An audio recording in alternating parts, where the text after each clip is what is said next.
ꯑꯩꯈꯣꯏ ꯃꯅꯤꯄꯨꯔꯁꯤ ꯂꯥꯎꯅꯕ ꯈꯛꯇ ꯉꯥꯏꯗꯧꯔꯦ ꯉꯥꯏꯁꯨ ꯉꯥꯏꯔꯤ ꯆꯤꯟꯗ ꯑꯩꯈꯣꯏꯒꯤ ꯆꯤꯟꯗ ꯂꯥꯟ ꯇꯧꯕ ꯆꯤꯟꯗ ꯈꯛ ꯊꯕꯛ ꯇꯧꯕ ꯉꯥꯛꯇ ꯉꯥꯏꯔꯦ ꯊꯕꯛꯅ ꯑꯃ ꯐꯥꯎꯕ ꯏꯔꯝꯗꯝꯁꯤ ꯆꯥꯎꯊꯔꯤꯕ ꯁꯣꯛꯏꯕ ꯑꯩꯈꯣꯏꯒꯤ ꯗꯤꯕꯂꯞꯃꯦꯟꯗ ꯀꯔꯤꯗ ꯆꯍꯤ ꯀꯌꯥ ꯕꯦꯛ ꯆꯠꯂꯤꯁꯤ ꯁꯨꯝꯕꯗ ꯑꯣꯏꯗꯤ ꯅꯩꯅꯗ꯭ꯔꯦ ꯂꯥꯟꯁꯤ ꯀꯝꯗꯧꯅ ꯂꯣꯏꯁꯤꯟꯒꯅꯤ ꯍꯥꯏꯕꯗꯤ ꯂꯩꯇ꯭ꯔꯦ ꯆꯤꯟꯗ ꯂꯥꯟꯁꯨ ꯂꯣꯏꯔꯦ ꯂꯥꯟꯁꯨ ꯇꯧꯔꯦ ꯁꯤꯅꯤ ꯍꯧꯖꯤꯛ ꯇꯧꯔꯤꯁꯤꯀꯣ ꯑꯩꯒꯤ ꯂꯥꯏꯚ ꯌꯦꯡꯕꯤꯔꯤꯕ ꯏꯆꯤꯜ ꯏꯅꯥꯎꯁꯤꯡ ꯑꯩꯒꯤ ꯁꯥꯎꯟ ꯑꯃꯗꯤ ꯚꯤꯗꯤꯑꯣꯁꯤ ꯀ꯭ꯂꯤꯌꯥꯔ ꯑꯣꯏꯔꯗꯤ ꯑꯝꯇꯪ ꯍꯥꯏꯕꯤꯔꯛꯑꯣ ꯑꯗꯨꯒ ꯌꯦꯡꯕꯤꯔꯤꯕ ꯏꯆꯤꯜ ꯏꯅꯥꯎꯁꯤꯡꯗꯁꯨ ꯁꯤꯌꯥꯔ ꯇꯧꯕꯤꯌꯣ ꯇꯧ ꯍꯥꯏꯔꯤꯁꯤ ꯃꯔꯝꯗꯤ ꯀꯃꯦꯟ ꯀꯣꯟꯅꯗ ꯑꯩ ꯍꯟꯗꯦ ꯊꯣꯏꯅꯀꯣ ꯂꯥꯏꯚꯀꯤ ꯑꯣꯏꯅ ꯍꯟꯗꯦ ꯑꯗꯨꯝ ꯁꯤꯗ ꯍꯥꯏꯕꯤꯔꯛꯄꯗ ꯑꯩ ꯀꯃꯦꯟꯁꯤꯡ ꯑꯗꯨꯝ ꯃꯔꯛꯇꯁꯨ ꯑꯩ ꯄꯥꯖꯔꯛꯀꯦ ꯏꯟꯁꯥꯜꯂꯀꯣ ꯃꯌꯥꯝꯒꯤꯗꯃꯛ ꯈꯜꯂꯒ ꯑꯩ ꯍꯥꯟꯅ ꯁꯟꯗꯦꯁꯨ ꯑꯩ ꯂꯥꯏꯚ ꯊꯝꯃꯝꯕꯅꯤ ꯑꯗꯣ ꯑꯩ ꯁꯦꯡꯅ ꯍꯛꯆꯥꯡ ꯉꯝꯗꯕꯗꯒꯤ ꯑꯩ ꯃꯌꯥꯝꯒꯤ ꯉꯝꯗ꯭ꯔꯦ ꯌꯥꯝꯅ ꯖꯦꯅꯨꯏꯟ ꯑꯣꯏꯗꯕ ꯑꯗꯨꯒ ꯃꯤꯉꯣꯟꯗ ꯑꯦꯅꯤ ꯂꯨꯞ ꯑꯣꯏꯁꯅꯨ ꯃꯣꯏꯅ ꯍꯥꯏꯕꯗꯣ ꯍꯥꯏꯖꯁꯅꯨ ꯌꯥꯝꯅ ꯍꯦꯟꯖꯟꯕ ꯀꯩꯗꯧꯕ ꯀꯦꯀꯦꯜ ꯑꯣꯏꯁꯅꯨ ꯃꯣꯏꯁꯅꯨꯀꯣ ꯑꯗꯣ ꯊꯝꯗꯧꯁꯤ ꯀꯦꯀꯦꯜꯒꯤ ꯃꯊꯛꯇ ꯋꯥꯐꯝ ꯈꯔ ꯊꯝꯒꯅꯤ ꯑꯩ ꯑꯃꯨꯛꯇ ꯉꯥꯡꯗꯕꯅꯤ ꯑꯗꯨꯕꯨ ꯉꯥꯡꯗ ꯌꯥꯔꯔꯣꯏ ꯃꯃꯥꯡꯗ ꯈꯔ ꯈꯛꯇꯤ ꯄꯜꯂꯦ ꯑꯗꯨ ꯄꯜꯂꯤꯗꯨꯅ ꯑꯩꯈꯣꯏꯒꯤ ꯄꯥꯡꯒꯜꯁꯤ ꯏꯟꯗꯤꯖꯤꯅꯁꯅꯤ ꯅꯠꯇꯦꯅ ꯍꯦꯛ ꯉꯂꯛ ꯃꯂꯞ ꯍꯥꯏꯕ ꯍꯧꯃꯤꯒꯨꯝꯕ ꯀꯦꯀꯦꯜꯒꯨꯝꯕꯁꯦ ꯑꯗꯨꯝ ꯍꯥꯏꯕ ꯍꯧꯃꯤ ꯂꯨꯞꯀꯨꯝꯕ ꯁꯨꯝꯕꯁꯦ ꯍꯥꯏꯕꯁꯤ ꯃꯁꯤ ꯁꯦꯡꯅ ꯅꯨꯡꯉꯥꯏꯇꯦ ꯑꯗꯣ ꯑꯗꯨꯝꯕꯁꯤꯡꯗꯣ ꯐꯥꯈꯤꯕꯁꯨ ꯃꯌꯥꯝ ꯌꯥꯎꯔꯦꯀꯣ ꯍꯧꯖꯤꯛ ꯅꯧꯅ ꯚꯤꯗꯤꯑꯣ ꯚꯥꯏꯔꯦꯜ ꯑꯣꯏꯔꯤꯕ ꯁꯤꯒꯤ ꯃꯇꯥꯡꯗ ꯑꯩ ꯊꯝꯒꯦ ꯃꯤꯁꯤ 8 ꯁꯨꯔꯦ ꯍꯧꯖꯤꯛ ꯂꯥꯏꯚꯁꯤ ꯖꯣꯏꯟ ꯇꯧꯔꯤꯁꯤ ꯈꯔ ꯌꯥꯝꯃꯛꯈꯤꯁꯅꯨ ꯑꯗꯨꯒ ꯑꯩ ꯇꯧꯔꯛꯀꯦ ꯃꯌꯥꯝꯅ ꯄꯨꯟꯅ ꯇꯥꯃꯤꯟꯅꯁꯤꯀꯣ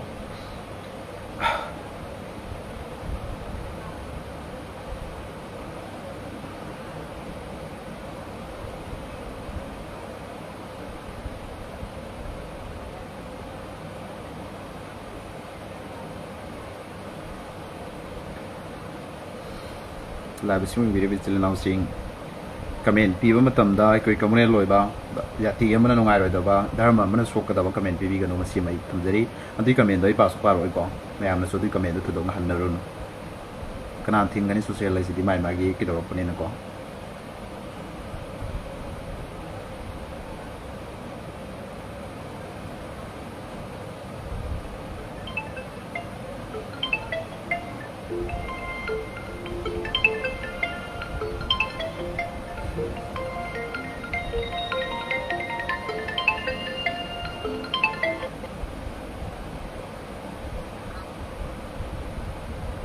ꯍꯜꯂꯣ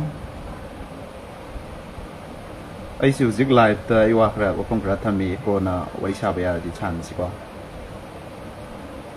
ꯐꯦꯁꯕꯨꯛꯇ ꯍꯣꯔꯦꯟ ꯄꯨꯡ 9 ꯑꯗꯨꯋꯥꯏ ꯇꯧꯕꯤꯔꯛꯑꯣ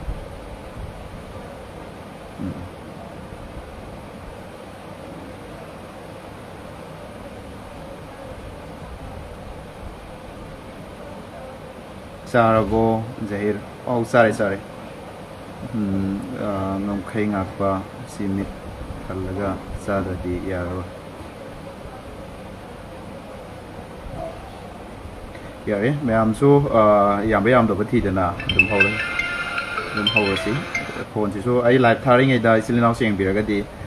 ꯐꯣꯟ ꯇꯧꯁꯟꯕꯤꯔꯛꯀꯅꯨ ꯃꯔꯝꯗꯤ ꯂꯥꯏꯚ ꯊꯥꯔꯤꯉꯩ ꯗꯤꯁꯇꯔꯕ ꯑꯣꯏ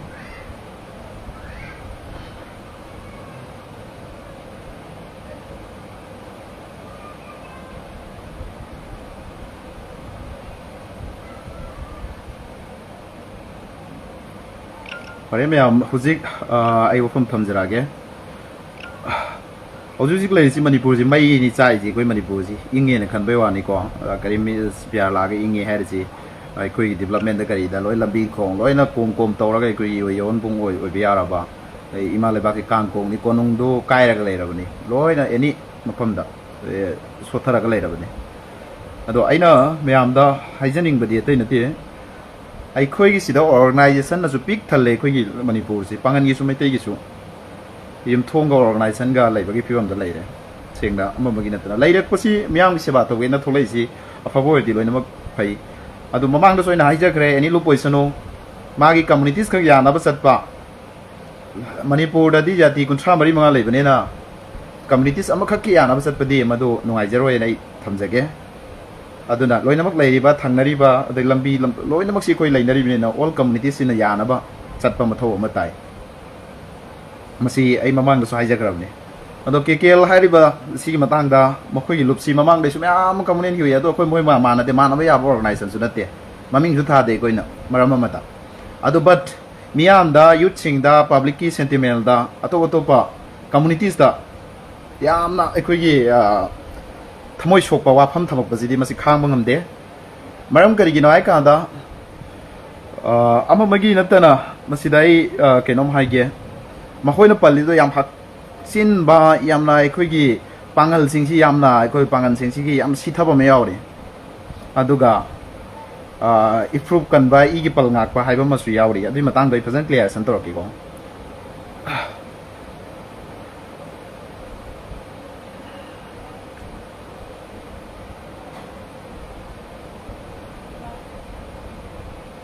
ꯂꯥꯏꯐꯁꯤ ꯃꯤ 35ꯗꯤ ꯀꯩꯗꯧꯔꯦꯀꯣ ꯈꯔ 50 100 ꯀꯨꯝꯕ ꯌꯧꯈꯤꯁꯅꯣ ꯑꯗꯨꯒ ꯑꯩ ꯐꯖꯅ ꯊꯝꯃꯛꯀꯦ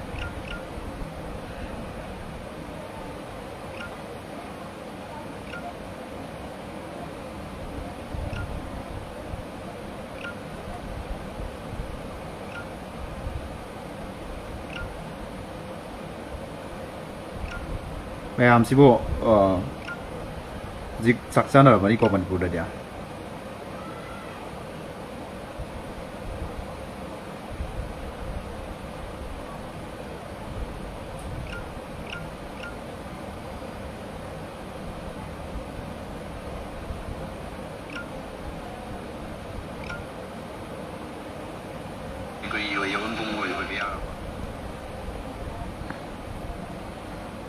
ओके मैम हौजरागे केकेएल सी मफम खुदिंगमक्ता अखोइगी मैतै लिपुनगुम्बा केकेएल गुम्बा से अखोइगी कम्युनिटी पिट पिट पिट पिट याम खोंगे ओइबदि यारोइदबा चनबसु यारोइदबा अदो मखोइसी लास्ट दि अखोइगी कना कना गुम्बना मैतै चिलिनाव सिंगसी इंडिजिनस नते कायनन हलवाई करिदा हाइखिबाय थेंगले अदुगुम्बा हाइरिबदुदा ओनसनरगा खुम्बदि ngamdraga मरोल अनि सुनसु लोंजदबा पांगल मैतै निंगोल मचानी न मणिपुर निंथौना सागै पीरगा अखोइगी लैराबा पांगल मैतै पांगल सिगिसिदा तौबंगमी हाइबगी मतागुम nga हाइथीबिबा ngangbीबा चैबीबा बदनाम पीबा सिहि अदोके मते मैतै लिपुलगा केकेएल सिगा मैतै प्रमोद हाइबन पादुगा सिसिंग प्रमोद तुदि पनबो पनिंग्रे मदो अखोइ मैतै सिलिनाव दैसु माबु यादबा मैम थेंने उइ अदो केकेएल सिदा अखोइगी पुट पुट पुट पुट पुट अखोइगी सोशल मीडिया सिदा अद्रगी सोशल दा यामना अखोइगी कैदौबा मै यावरी इगी पल ngakpa हाइरिसि हाइ केनोमा थमजरके सि मतंग दा सिगी मतेक सि को इगी पल ngakpa हाइरिसि केकेएल गी सिलिनाव सिंग दाइ केनोमा हाइजगेबा मणिपुर दा Meitei loan लोनबा Manipuri language लोनबा सिगी loan सि नत्रदि अतोपा अमा फौ लैजद्रबसि मैतै गा अमदि पांगल गा नतबदा कना लैगेबा केकेएल दा सि माइ क्वेश्चन तौजरी मैतै लोन मणिपुरी की मैतै लोन प्योर लोन बसी मैतै पांगल अमदी मैतै नतबदा करम जाति लोलिगेबा अतोपस लोली मोय मरोन तोंगान बलै लोन लैंग्वेज मानाबा धर्म दि पृथ्वीदा मैतै दसु क्रिश्चियन चतो मैम लैरि थिंबंग मोय मुस्लिम मोसला कुसुंग मुस्लिम न मैतै ओथोकि जगै थिंबंग मोय मदुदि सिदि डेमोक्रेसी नि हियर इज डेमोक्रेसी लैंड सिदा खोय कनाम कैम तौबा यारोय धर्म दुदि मागी नेदो आइना तौबना इन फंगनी नंग तौबना नंग फंगनी अदो इन थिंगुबा ngam मैतै दगे खोय दसु खोय खुनदा मैम पांगलोला लै अदो खोय थिनोइन थिंगबसु ngam लोय फाबसु ngam मोय right to religion fundamental right ता नंग अपाम रिलीजन चतप या इंडिया की संविधान पीरि मिसि इकोइ सि लो लैबा लैबा मी लेंग से इकोइ की कंट्री सि डेमोक्रेसी कंट्री नि अदुना नसाई की ई पन ngakpa हाइबसिदा अखोइ की केकेएल ना ngangbada ai kenoma yam yaning dabam yaweba Meitei मुटपदा रि पांगन मुलदि मैतै की हेक मथंगदा नखोइ की मतौ तमजरीबा लैंग्वेज त मानरीबा दुदगी सक्चा इफेट लैमिनरीबा अखोइ की पुनमिनरीबा युमथंगनरीबा मैतै खरा लै पांगन खरा लै सुमैना लैरिबा वैली एरिया दा खुंदाबा सिंग एरिया दा नतबा अखोइ की वैली एरिया दा पुन सक्ता मिनरीबा पांगल सिंगसी सिदि मांगक पदन होय सो ओइद्राबा ngasi na khoi ga punna laibada phoba topa jati na topa communities na attack tobada kaisu topa ngamdana lairiba sida pangan mangbada di kari ha oigani noina niyom du sumna ngango language do manipuri hayoba manipuri mangbada hayoba manipuri jati mangbada hayoba doi thamoi sau thokeba jati pungno magi noina tukhai ta bai phibam da tareba na khoi di major community ne ba na khoi jati pan bagi mathau su ta deba manung da nakhoi gi najati gi अखोई धर्म की lining की मैतै सिलिनाव की चनबीदो मधु सेंबियो तंबियो ताकबियो चाना सुसिंगदा मधुगिदो अखोई कैसु अखोई खुथिलोय मणिपुरी कंदब यादे मणिपुरी ना चलो बात होरगदी लेबाक तो खांगों चाय ना खोईगुम खरा सिनानेब मणिपुर कांगों चायलीसी थुगाईसी डिवाइड सिना खोईनानेब तौरीसी डिवाइड एंड रूल से अतोपद अखोई ममिंग पनिंगे अतोप कम्युनिटीज अदुदा ब्लेम तौबे यारोयबा करी मरमगिनोबा मैतई ना अखोईगी मैतई खक कनबा मैतई खक कनबाइसी फरेबा लेबाक तो मैतई खक लेबोरदी फरेबा अतोप सिंसिन केदोरसु मणिपुर कनबा हाइसेबा मणिपुर की येलहौमी कनबा हाइसेबा इमा लोल लोलिबा मणिपुरी मैतई लोल लोलिबा इखोई मणिपुरी लैंग्वेज यूज तौरिबा सी नत्रदि अतोप लोल लेगेद्रबा सी सिंसि कनबा हाइसेबा अदो अतोप लोल लोलि सिंसिसु सिसु कनबा मणिपुर लेरिबि सिसु कनबा हाइगदबनेबा मेजर कम्युनिटी नखोइना मैतई कनबा नखोइना नसिंदि थोखम थोकतेबा सि आइगी वखलदनि को मयाम सि कनागुंबागी नुंगाइतबा इंटेंशन नते मैतई मुटपा हाइरिसि मैतई कम मेजर कम्युनिटी सि कम दौन करिगी मुटका तौरिबनोबा मरम करिगिनो हाइबा नखोइ मसेल हानंतंग मानखोबा लीडर सु मानद्रबा प्रजा सु मानद्रबा सीएस सु मानद्रबा करम मैननोब नखोइना मणिपुर पुनबा Manipur ngam nga ka tori merji sigi matang sida masi matung mana social media da tan birakano manipur kan bahai na si manipur da maitai khak laiba nate pangan khak laiba nate naga khak laiba nate kuki khak laiba nate jati kuncha manga na laiba mafam ni si dai khoi manipuri punna kan bahai na si adu nata bidai khoi gi maitai kan ba I kan ba su ai ke nom hai ge ba na khoi na phana yam na kan na hai na rasu pangan na maitai nu pi logani maitai da pangan nu pi pan gani sigi je ai na thingba ngamoy akhoi islam da to pa jati da pan ba ya de thingba lei but ai gi sa na maitai da pan ki matam da ai na khangau roi ai gi sa du pan rangai kai tawba tai ai gi islam gi laining lai son se ma si sab sa na ma gi childhood ta gi ma si semak ko mathau tai ba sara da gi semgat pi ba ai khoi gi jati si sini khoi culture si sini ai khoi gi da si mangani adu di nang ai khoi pan community si thadok pa ya de khoi pan community si sini ji sab sa ba laining lai son si tambi ga dam ne ba maitai gi su sina sana ma hi gi ni sina lairi ba ai khoi gi maitai gi dharma chatnabi naught culture से सिगी सिदगी लाथोप यादे हाइबसी मैतै सिलिनाउ न तंबीरगा अतोप जाति the मयम पांदना बो होलगा जगदम लेबा सिमनुगी matter ने बसी social दा आइखोय मैतै कनबाना पंगन कनबाना हारदि मणिपुर जि माइ कनबाना तोरको मतम ददि वार जि मथंग मथंग लोइ थोनेबा आइना ngaw ने न खंबिरसु याय आइना ngase हाइरम निसे मैतै सिलिनाउ सिंग दे एंटी नते पंगन दे एंटी नते अदगी क्रिस्टियन सिलिनाउ सिंग दे एंटी नते नंगी जाति दु हाना सेलुट तौबा तंबोबा नंगी जाति की चन्नबी चन्ना कंगलो तो हाना चटप तंबोबा पांगल लोइसनो मैतै जोन क्रिस्टियन लोइसनो अदुगा मी गे सोइबदु ngangoba tarakane e मादि माइ फजना मैतै की धर्म त फजन सतपनी हे लाइंग लेसन फजन सतपनी मादि मैतै की चन्नबी फजन ngakpune sum bangang ना नतुंग दमी का इलकने लीडर न साना हाइद्र सु Meena leader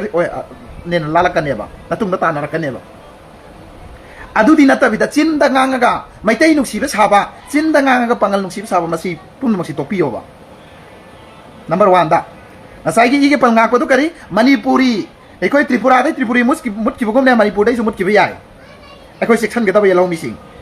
adudi ekoi na manipur dai manipuri yellow mi mut na ba kari manipuri kandaba ya de manipuri ngak ta ba ya de number 1 ekoi gi aim of target maitai lon ngangi ba manipuri amadi manipur da lairi ba indigenous all people se kandaba ya de na major community no hoigi na chin dai thokadam ne अदुदि नतबिदा नखोय major community ना मैतै नखोय से काम सोन खरगेबा दुदि नखोय से काम सोन खरगेबा निंगथौ थौना फारा फारा बाय खोय गि पौना बरजबसि थंगाल जने मैम लैग्री अदुगि इपा इपु लैरमि बाय खोय गि निंगथौ इनिंगथौ मयाम अफाव फाव मयाम दुना नागा मगा थमंबा मैतै ना मेजॉरिटी ओइबा मणिपुर से मैतै से काम सोल लगेबा दुदि सोलहलि से कना ना नोबा नखोय गिदा पांगन न सोलहलिब्रा पांगन न मिनिस्टर केयानो पांगन न एमएलए केयानो पांगल द सीएसओ केयानो पांगल न कयाम ऑफिसर लेरी पांगल द आईएएस केया लेरी पांगल न डीजी केयारो ओइख्रे पांगल न एमपी केयारो ओइख्रे पांगल न सीएम केयारो ओइख्रे हाइरोबा मुक्तंग पांगल सिदे खोय पांगल न नखोय न पनबिरि से पांगल सिना सीएम केयारो ओइख्रे के पांगल द कयाम आईएएस ऑफिसर लेख्रे के बा पन हाइबिरोबा पुथोबिरोबा नखोय न लोइन ओइबे नत्रो सोसु नखोय न पाइबा सोजै दु खंदे हाइबसिबो असि का इखोय थाजबा यागद्राबा अदुना इचिने नाउसिंग आइना ngangjariba haijariba singse social gi malayam da itaure social gi malang da social gi dunia da koi taure maram dia soiba iramdam nungsibene na hojik aina hek ngangba social da tholak padi hojik sidi akoi di miyang gi human praja gi khallaga kana gumba magi nungai taba ma da share ꯁꯔꯨꯛ ꯌꯥꯅꯤꯡꯉꯦ ꯑꯃꯗꯤ ꯑꯗꯨꯒꯨꯝꯕ ꯐꯠꯇꯕꯗꯨꯕꯨ ꯐꯠꯇꯕꯅꯤ ꯑꯐꯕꯗꯣ ꯑꯐꯕꯅꯤ ꯍꯥꯏꯅꯤꯡꯉꯤ ꯍꯥꯏꯁꯨ ꯍꯥꯏꯈꯤꯅꯤ ꯂꯥꯎꯁꯨ ꯂꯥꯎꯈꯤꯅꯤ ꯉꯥꯡꯁꯨ ꯉꯥꯡꯈꯤꯅꯤ ꯑꯗꯨꯅ ꯁꯤꯁꯦ ꯑꯃ ꯌꯥꯅꯔꯁꯤ ꯏꯆꯤꯜ ꯏꯅꯥꯎꯁꯤꯡ ꯃꯩꯇꯩꯅ ꯃꯩꯇꯩ ꯀꯟꯕ ꯍꯥꯏꯕꯁꯤ ꯁꯨꯃꯥꯏ ꯍꯥꯏꯕꯤꯔꯛꯀꯅꯣ ꯅꯈꯣꯏ ꯃꯦꯖꯔ ꯀꯝꯃꯨꯅꯤꯇꯤꯅꯤ ꯅꯈꯣꯏ ꯃꯄꯥꯡꯒꯜ ꯀꯟꯅ ꯂꯩꯒꯗꯕꯅꯤ ꯂꯩꯇ꯭ꯔꯤꯕ ꯃꯔꯝ ꯅꯈꯣꯏ ꯊꯤꯌꯣ ꯅꯈꯣꯏꯗ एवरीथिंग लेरिबनी नखोयदा पॉलिटिकल लेरिबनी एवरी ऑल नखोयदा लोइना लेरिबनी नखोयदा कोता मिमांगदा इकायु नमाइदो नंगी जाति दुना क्रिश्चियन दो लेबा मुस्लिम दो लेबा अतोप जाति दा मयांग दमै पालाइदो अदु नखोय मनुंग दा नैनाबियोबा मदु करिगिनो हाबसी नखोय नामतंग फजन अदुगी दो अखोयगी स्टडी तौबिरगा मदुगी सिंगदो अखोयगी एडवाइस तौबिरगा हौगलैबा सिंगसि नखोयना फजन कैदौबियोबा सेंगत पिरोबा अखोय नोय जाति दुगी अखोयगी मैतैगी धर्म अखोयना हंतर ngang ngam नंग नंगी अपाबनेबा सी इंडिया सी कोई इस्लामिक कंट्री नतेबा नत्रगना यूएसए नतेबा नत्रगा बुद्धिज्म की कंट्री नतेबा सी सिदी जाति मैम अमन चटपा अखोय डेमोक्रेसी चटपा मुस्लिम नसु याबा लो मैतै नसु याबा क्रिश्चियन नसु याबा लो चटपा मफमनेबा सिगी मतंग सी अमय कोई केकेल ngangi दो मन मासी मतु मनाव सु मना अखोय सोशल दा कैदा ngangbirकनो अमगे अमगी नते पांगल ना मैतै लो छनबा ngamगद्रो कैसु ओइरोदा पारोइदबनी अदो ब्लेम तौगनो पिखब पांगल मणिपुर दा ख्वाइदगी हंथब कम्युनिटीज अखोइदा लाइक लाइसुदा अदगी इकोनॉमिक दा एमएलए दा मिनिस्टर दा एनी पॉलिटिकल दा सिगी लाइरिसिदा अखोइ ख्वाइदगी डाउन दा लैबा अखोइगी लाइरब मसिंग यामना लैबा अनएम्प्लॉय मसिंग यामना लैबा अखोइदा ताइनरगा कैसु कानारोय थिंगेना ताइनम गमद्रना सिखोंग ताइने अदनी आईएएस मसिंग यामना लैबा डीजी मसिंग यामना लैबा मिनिस्टर एमएलए तरा लैबा कम्युनिटीज तो गति मुकना बंगम देने ना खोय मणिपुर दा खोका बम चलन बंगम देने मानबरे खरा यामना ऑफिसर लेबा खरा यामना मिनिस्टर लेबा सिंगदुनादि ngayok chafuda thamine thokan bangam dene adudadi karim tawbangam dene aduga pangal karisu tawjadaba nakhoigi mateng chu pangiba highway da transport kaya tawdana pochai kaya pusalaktana ikhoi tha iba khara amna kuki na khara phubi khara maitai da mateng leiminara mena pangdaba kara yaroni kuki su ikhoi ga ta thina ba yagadro maram amada kuki da mateng panguba pangan bayam lei pai maitai da mo kuki na kuki gi yum te leiba mising na pange adu amuka Kuki फुबी गनी मैतई फुबी गनी पांगन से ball तारेबा अखोई कनागसु मिचंगी वारी नते से ball तारेबा तौबिरकनो Manipur दा अखोई मणिपुर दा चावरपनी मणिपुर दा हरपनी पाइ पुना थमबने मणिपुर की वांगांगनी मणिपुर काइबे यारोय मणिपुर की ओइना थुगाइबे की ओइना कंप्रोमाइज दा अखोई नो सपोर्ट अखोई की थुगाइबे ओइना सुलेप लेपोय मणिपुर कनबदा अखोई थवाइ थारसु थागनी मसिगी वी विल सैक्रिफाइस रेडी अदुगी लोइना अखोई पांगल दा लाकनी अखोई खरा खजिक तो निगोन मचा क्लब ऑर्गेनाइजेशन मैम मैतई सपोर्ट तौरगा मणिपुर थुगाइब यारोय ने थेंगरीब सिगी नखोई मतुंगदा फोंग थोगा खुलाई पाइरगा इन्नरीबा कम्युनिटी सिपसु अमुक नखोइना एंथीबिरदी नखोई का यानरिसि करम कम्युनिटीज नो नखोई यानरिसि हाइरोबंता अदुदी मेजर कम्युनिटी नखोइना गाउछनबदगी नखोइना लीडर मुन्नबदगी नखोइना मथोंग चादबदगी नखोइना मरम चादबदगी ngasi manipur da ima leba khangkong chaibneba aduga kekel maitai lipun gum नखोइ थुट लावबा अमुको गुम लेरी अदै फोक्स गुम लेरी ममिंग लेरबा यूएन अमा सखंगबा सुम बसिंगसी सिना ngasi de अखोइ पांगन कम्युनिटीज बो हाइथि बो ngang breng taw nana sing do kekel noi nana sing do taw ba koi amuko फोक्स गुम अतै ma'am लेरी सिसिंसिना पांगन दा हाइथि बो ngang braba maram lai ngang dabagi ngang basu ya banate अखोइ नखोइ सिनत्रबा मालेम दा मणिपुर मैतै लो लोलिसे अखोइ मुटपतन होइदि मांग होइद्राबा पांगन मुटपतन मैतै दि मांग होइद्राबा सिने बाइगे क्वेश्चन जी नंबर 1 दा अदुगा नंबर 2 दा नसाई फाइल खरा पुथोरागा केकेल gi मियोइ दुना हाइरि ने पोक्सो जी कोइ पांगल मचा जिंग मैतै साजलगा अतोप तोप जाति न सुमाइन तौने पोक्सो जी नोइ नापा ना पुना पोक्सो जी बो अखोइ पांगन खक्तना तौय हाइब्राबा हा अतोप कम्युनिटी सन तौय हाइब्राबा पोक्सो की केस दी मचन नुपी इजन मंगलमे मचा नुपी दे यू थागा इजन मंगलमे मचन नुपी दो अंगांग यौहलमे मचन नुपी दो हातो अमे मचा नुपी दो सुमाइन रेप तौरमे जी नखोइ की थोक तब्राबा मताई मतो सुमाइ तौरमे नोइ द पोक्सो जी थोक तब्राबा हा अंत घुमोबा अखोइ दे बिल्कुल हराम ने दो तौया दे दो पा अइन हन्सु हाइग्रेदना पांगन्ना मैतै की मिंग छारगा पांगन नुपाना कोइबा तौबसी सुमबसी तौबिगनो मसी फत्तबनी नंगसी हिंगने हिंगना नंगसी अखोइ की अतोप कम्युनिटीज तो ओलबनी नंगसी कोइ इस्लाम धर्म द सिंगद्रबनी अदुम बसिंग तो तौबिगनो मदुदा अखोइ फतफत थोलकपै अखोइ अमा फोबा अदु एक्सेप्ट तौरोय सपोर्ट तौरोय ने अखोइ लाउथोयबा नरांग ना हन्सु कैदगी संगाइ इंफमदगी सही अहुम तांथोयेमा मैम फाखी ममांग मई था तोप नतन खुद ताथोना नई प्रेस थोप्राब मैत इचिनाव की मेरा पाई इमा इबेन मैम मई थाएब उब अखोई मैत पोचे मैम फाब पोक्सोसीबो केकेल नखोइना कन्फर्म सारगा अखोई पोक्सोसी अखोई पांगल अतोप कम्युनिटी पांगल खतना पोक्सो तौबगी मौंग गांगबा सिगी पोक्सोसी रेप केसी कयाम कनादा लेरिमो करम कम्युनिटी से लेरिमो कोर्ट चले एमबीओबा हाना रिपोर्ट थीबीओबा चिंद पंगांगांगा अखोई लेबांग उसीब सारगा मैतई की हौगलैबसिंगसिदा कम्युनियन की चरा थाब तौबिगनोबा केकेल उरिंग थोड़कनो नखोइगुंबा रुपसिंगजे si sarkar na so athu ma tam da makoi gum ma khom ko tap tap phajal laga punjal laga makoi jel da chan bi oba lai ba manipur ki national na international na khangba organization mai tai ki sili naw sing jing ngang bre yang oba na chin jing do la lo ba do so ma am lai di pangan bo yang khib lai bre yang oba la lo bam ta na ima lai ba ki ne na ahing ngom thin tum da na ti pha ka khoi da lai di ba la lo ba sahi ki agi bo no sile ikhoi lai di ba la lo ba sing ima lai ba ki da mak ning tang lan mi oi khaba ima lai ba ki da mak ka thok khaba sing ji pangan ki yang khiba press no lam thok pre yang oba Meitei लिपुल गुम्बा KKL गुम्बा चकत चकत चकत चकत तौरिसी नखोई करी पामे मोबा नखोई खत मणिपुर से लेहौरा गेरा बखोई lion हातो गेरा बनोइना हात केरगा हालोबा नमदि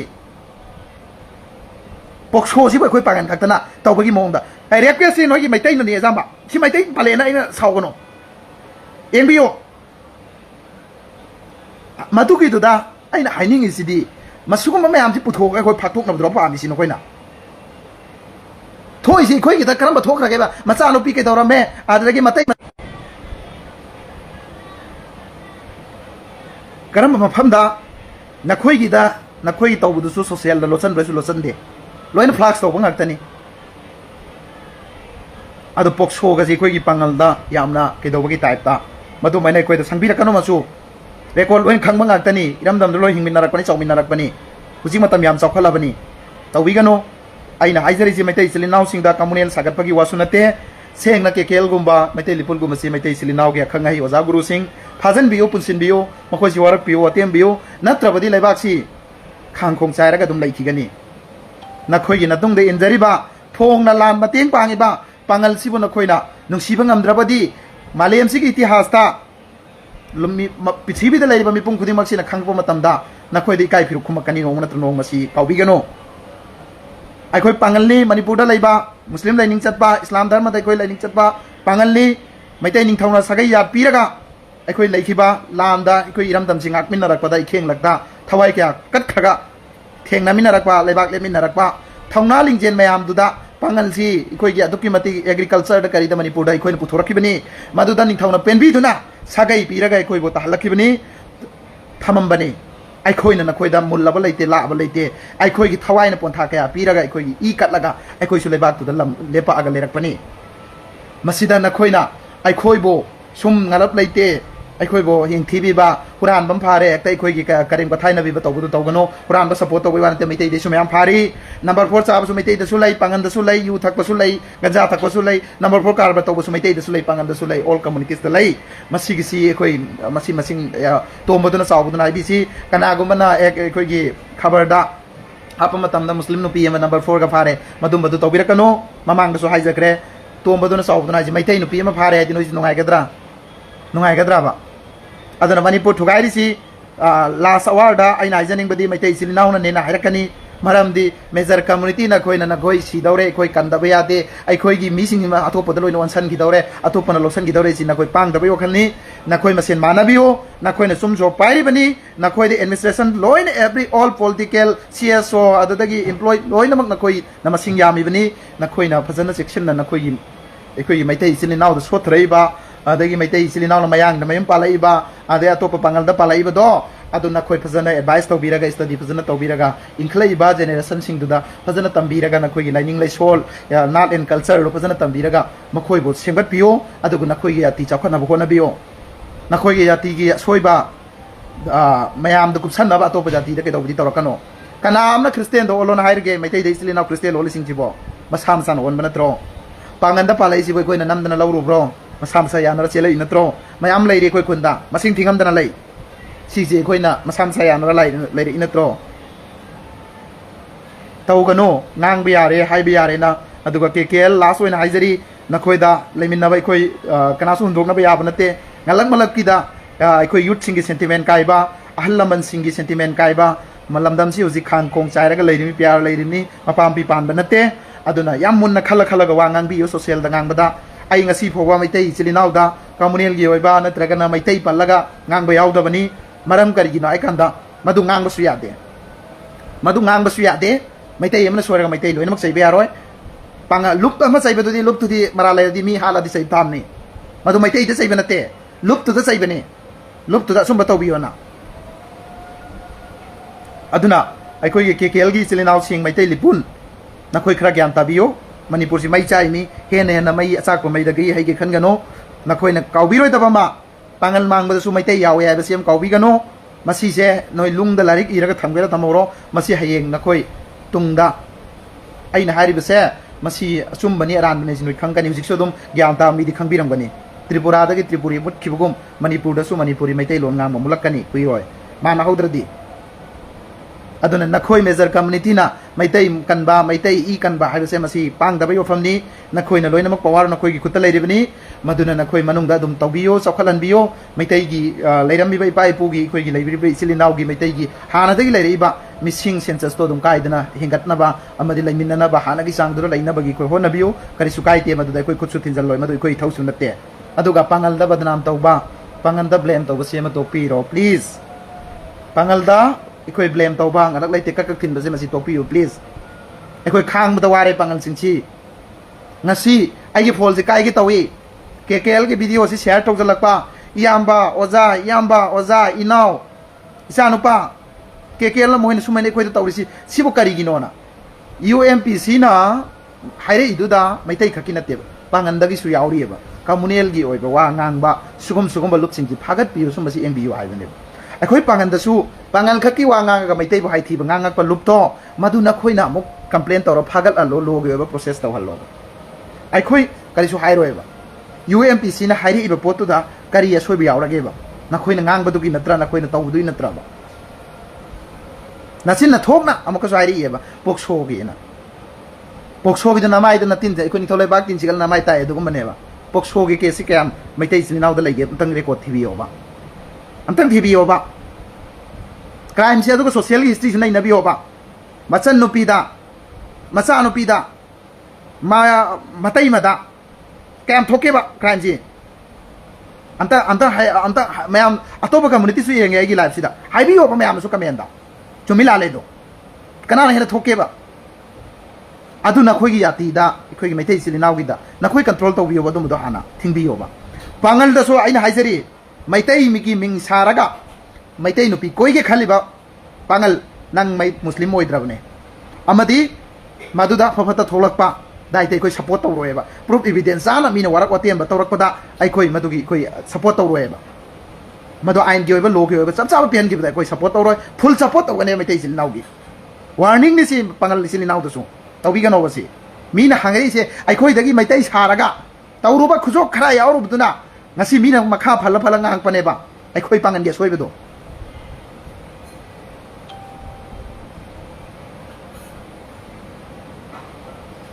aduna ikoi ya soibal khara leibado aduna mina tas tawraga mina record chema seba ngang pane ba hauji ti leibak sida yang thi bagi wangang sangang ngang ba social je mi khuding bagi paira mena ngangning bangang amena isa isan section na chaseba adu ikoi gi pangali sili naw de suma sumbai awareness program si to bi yo ba awareness tau seba sumba si kana go ba fake account pai ba sumba si to bi gano ai sumba si gi ikoi stack tau seba to han gano ba si adu mina ngang ai singang dana ba akoi su hona seba aduga pangan chamoi sano pangan kunsoi sano aduna magi phatta phatta maga pangan pumna makta badnam to yaro mai tei sili naw singa so eni lop na to yaro si to bira kano tawalo de khoina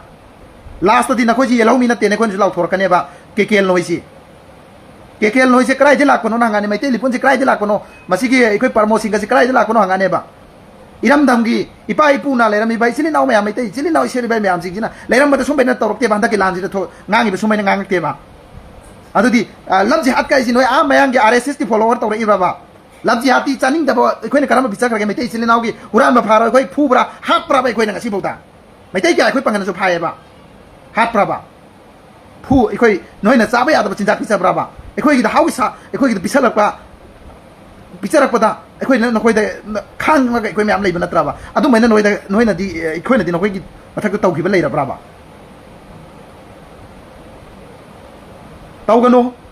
ꯂꯩꯃꯤꯟꯅꯔꯤꯕ ꯌꯥꯇꯤ 35 ꯄꯨꯟꯅ ꯁꯤꯅ ꯌꯥꯅꯕ ꯀꯨꯀꯤꯅꯁꯨ ꯅꯥꯒꯥꯅꯁꯨ ꯀꯨꯀꯤ ꯄꯨꯝꯅꯃꯛ ꯐꯠꯇꯦ ꯍꯥꯏꯕꯁꯨ ꯌꯥꯔꯣꯏ naga pumnam phate habsaro pangal pumnam phate habsaro meitai pumnam phate habsaro kuki na lam sigi makoina separate administration library never ever adudi never ekoi solution yaroi madu makoi gi aran do khalni aran mamfam da ekoi gi mangda mangra tan bagum oigani lam ta ekoi manipur pikrap sida separate kana ta bagi wakhan dudi mangda mangra ta bagum oigani arem da mathwai thaba oigani dudi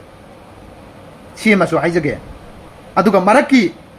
oina kuki pumna makta ekoi phate abi yaroi afaba su myam leidi kana kana gumna maside assassinate tawraga political la kari da myam tawraga kuki pumna mak ekoi gi chen anbane aduna aina ngangpo matamda ekoi gi nungai tabasu tawbigano aidi pangal gi sungangi metei gi sungang kuki gi sungang all ngangi asoi bududi soi haibani asum bududi summe haibani masida na koina haining ba hayo nganging bangam ka sukai de but tabo pangal sing da sum blame tawbi ba propaganda tawbi ba pangal sing da koi gi thaijan bagi wafam se masi mai koi ke lam de mai te lipol athu da lepkadamni amadi manipur la riba mai te chili naw gi ima maira pai bi gi seso pumna makta ikok no na haijari manipur kan se aragati masugum ba lup maksugum ba bioi sing mase ai koi athu ba da machin men biyo punjan phajal laga thambiyo ngaure na noina hairaga na ngaura di mafam jana ngau mafam da thambiyo masi haijaningi aduna aikoi gi KKL gi matang se mayam ngasi aina thamjari sida ngang bada henjan ba dadagi leba ki sida yauraba awat pa yaura sumyam ngakpi gani aduga masi kana gumba ma gi jati da aina nungai tabagi nate lup singsina ma magi sumaina aikoi gi puthораga kamunen sagala manipur singalak laite kaksa bi sabse masi lep na bagi oina ai masi haijabani aduna ngasai gi afaba torokpa ai ngasai kre mayam su gyan tabiyo organization manipur da UN masak khangba national international masak khangba maitai gi su lai mayam ba sigi lai de singsi ngasi fo makoi lai koi pangan gi haithi ba nga ngoi makoi na ngang su uroi mathong marom khangda ba makoi na du ngang ba du mawa su lawruno aduga masi gi singje koi gi maitai silinau gi CSO sing amadi lai riba koi gi hujuji sarkar sida amadi logi oiba so so ba officer sing IS lai riba sugumba koi singsina masugumba singsi su koi logi oiba tawraga logi oiba process ta makoi gumba si koi punishment pibiyo matung manau tawdana ba aduga makoi si logi oiba serak sapchan pibiyo aduna somba sina koi gi leba irang si sena thoka ki basu yai aduna beli manungda kari gumba koi maitai masel oiro pangan goiro khana bada manipur loire dum masi khana base oirak pa yai ana pana gadamni manipur da koi gi kuki ga thoiba manipur gi koi gam koi gi matang da hujik separate ta ba korpa maitai silinau singa khana rak padagi manipur si tangan ta bana hujik tholai si tholakane na khalam bro tholakane na khangam bra ba sumain tholake basu yai ngallingai da laina lodringai da layeng biyo halaman sing ojaguru sing scholar sing intellectual lairiba sing lakoi wakhan changbiyo nasa na naw aikoi na soi da su phajan biyo aikoi da su ngang biyo sai biyo all except ni ojaguru mayam na maitai oisanu pangal oisanu naga oisanu afaba hairak pa moi do ai loin accept ni hainai miyam mamang da thamjage aduga mayam ngasi di swaida loisange aduga kamune loiba comment sing tobigano adu post sing aikoi tobigano chilinau sing da aduga hambal loina ai pangal chilinau da haijari maitai saraga pangan maitai nupi koi bagi chanabi mi na wajau ngang basi masi topiyo naril leraga seng na pangan ni hairaga koyo yarak pada loro aduda lakpa lup oisano police oisano aikoi adugi lebake masane yaraba nang pangan ne na haibasida nang na yanaraga koinaraga chelaba madugi de koi madu thingba ngamoy pangan nupi su mayam lai gi bising je ai na haijaga daba ma ikoi gi pangan gi di dojakta dunia de hona sa aga sakrani na haibasi ikoi dharma da lai aduna masigi potchi pangan nupi na koina nayum pan bada khangbi gadaba mana aikoi gi disi ya thingba islam da kari lai nanga mana jahanam ta bada nangi na puroiba na chanupa han adagi na napa nayamba han siji jahanam da noroki kom da puthani hairibni nupi amana asoiba mana dunia sida malem sidagi pap lansal laga isona yaba oi da bida sakragadi masi tang kaubi gano aduga na sana sa pambo wakhaldu na sana satpiyo masini aduga ikoi pangal silinau da maga thamjage meloina ꯑꯩꯈꯣꯏꯒꯤ ꯌꯥꯇꯤ ꯄꯥꯡꯒꯟꯗꯒꯤ ꯃꯩꯇꯩꯗ ꯅꯠꯇ꯭ꯔꯒ ꯈ꯭ꯔꯤꯁꯇꯤꯌꯟꯗ ꯍꯤꯟꯗꯨꯗ ꯃꯌꯨꯝ ꯄꯥꯜꯍꯟꯅꯤꯡꯗ꯭ꯔꯒꯗꯤ ꯑꯩꯈꯣꯏꯅ ꯄꯤꯁꯛ ꯄꯤꯛꯏꯉꯩ ꯆꯥꯏꯜꯍꯨꯗꯇꯒꯤ ꯑꯩꯈꯣꯏꯒꯤ ꯏꯆꯥ ꯏꯁꯨꯁꯤꯡꯁꯤ ꯐꯖꯅ awareness ꯇꯧꯕꯤꯔꯒ advice ꯇꯧꯕꯤꯔꯒ ꯃꯣꯏꯗ ꯁ꯭ꯇꯗꯤ ꯐꯖꯅ ꯑꯩꯈꯣꯏ ꯏꯁꯂꯥꯃꯤꯛ ꯇꯝꯕꯤꯔꯒ ꯐꯖꯅ ꯔꯨꯠꯇꯒꯤ ꯁꯦꯝꯒꯠ ꯁꯥꯒꯠꯄꯤꯔꯛꯑꯒꯗꯤ ꯏꯟꯁꯥ ꯑꯜꯂꯥꯍ ꯇꯥꯂꯥ ꯑꯩꯈꯣꯏꯒꯤ ꯏꯆꯥꯁꯤꯡ ꯑꯇꯣꯞꯄ ꯒꯥꯏꯔꯗ ꯆꯠꯂꯣꯏ ꯗꯤꯟ ꯇꯥꯍꯟꯁꯤ ꯗꯤꯟꯗ ꯑꯩꯈꯣꯏꯒꯤ ꯏꯆꯥꯁꯤꯡ ꯏꯆꯟꯁꯤꯡ ꯏꯃꯥꯁꯤꯡ ꯏꯕꯦꯟꯁꯤꯡ ꯑꯁꯦ ꯗꯤꯟꯒꯤ ꯄꯨꯟꯁꯤꯗ ꯆꯠꯄ ꯁꯤꯒꯤꯁꯦ ꯗꯤꯟ ꯍꯥꯏꯕꯁꯤ ꯗꯨꯅꯤꯌꯥ ꯑꯃꯁꯨꯡ ꯑꯥꯈꯤꯔꯠꯁꯤ ꯑꯩꯈꯣꯏ ꯗꯤꯟ ꯌꯥꯎꯗ꯭ꯔ ꯗꯤꯟ ꯑꯁꯤꯗꯅꯤ ꯂꯣꯏꯅꯃꯛ ꯆꯜꯂꯤꯁꯤ aduna dinda akhoi punsi lenba din gi piri ba tarika akhoi singida punsi si chap chana din gi sida cham da cham akhoi din gi manung do henba adugi du sanna ba hona si quran amsung hadith ki manung da akhoi satna ba hona hansi madu waraga di akhoi si san sing da ki ba khang ba phawal laga di atopa jati da mayum palo oi maduna mi gi communities ki so mi gi hona jasano